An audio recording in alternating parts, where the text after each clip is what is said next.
So, what is intermittent fasting? I would call it less of a diet and more of an eating protocol. So, essentially, you're taking a certain amount of time throughout the day that you're not eating, and there's a certain amount of time that you are eating. The most common ones we'll get to, but for the sake of argument, the most common one is 16 hours of fasting, 8 hours of eating.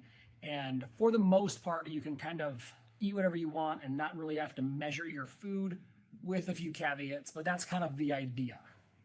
The idea behind it is kind of like a hybrid car. So if you got a hybrid car and you're running on battery, well, when your battery runs out, you switch to gasoline. Okay.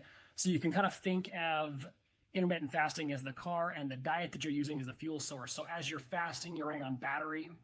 When the battery runs out, you switch to sugar. So if you're not eating for 16 hours a day, you're burning fat because there's no sugar around. There's no glucose floating through your bloodstream for your body to burn. And then you eat some food, and then you replenish it, and then you go on.